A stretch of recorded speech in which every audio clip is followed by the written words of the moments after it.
So yun guys, vlog tayo ngayon. Ngayong araw is day off po sa McDo. So full time ako delivero. So nag-start ako 12. So 3 hours hanggang 3. Pero di natin total kung magkano ang ating kikitain ngayong araw. So ayun, let's go. Tayo sa bundok na naman tayo guys. Pero ito yung hindi man ito malala katulad ng una. Mas malala yung una. Ito, malapit na tayo dito. Pero ang presko dito guys, mga magluya. Tingnan nyo. Oh, wow. Walang kamalay, malay. Tamang sounds lang tayo guys. Tungal mo ang puso kang naulit, pinagulay. Oh, di ba? Sino ba naman di matutuwa sa vistang to, di ba? Wow, para tayo sa Switzerland. Woo! Let's go! So yun guys, nandito tayo sa Kuwarata. Pagpunta tayong Kuwarata ngayon. Ang konsenya natin kay Kuwarata. Yun guys, yung bundok ko. Ang presko dito men. Let's go!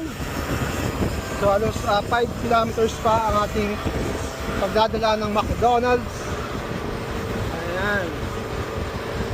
Chill lang guys, chill. Chill. So bali ang dito, ang bayad sa akin sa konsenyang to is 13 euro, 13 o 12. Hindi ako sigurado. Tignan natin nga kung 13 o 12. Nawala yung sulat.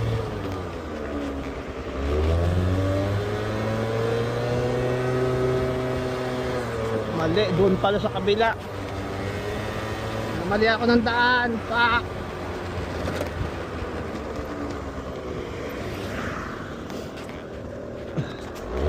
Mali ako ng daan. Ikot tayo, ikot. Ganun lang yun guys. Pag mali ang daan nyo, ikot lang.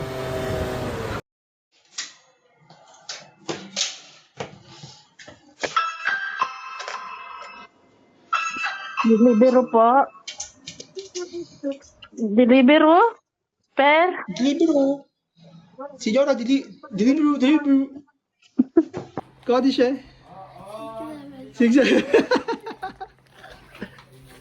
Ito ko pala isa guys, yung may isa kong na deliveran sabi ko. Codice per favor kasi dalawang codice yun. Sabi niya 6767 sabi niya. Natawa ako, sabi ko kala ko nagbibiro. Yung pala si Santa Sete nga yung codice niya. Kaya kala ko nagloloko lang nagbibiro. Tapos tawa din siya ng tawa. So, yun lang. Share ko lang.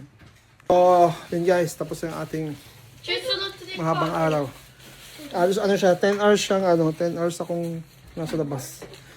12 ng tanghali hanggang Pero yung 2 hours doon, nakapag-meeting naman ako sa McDo.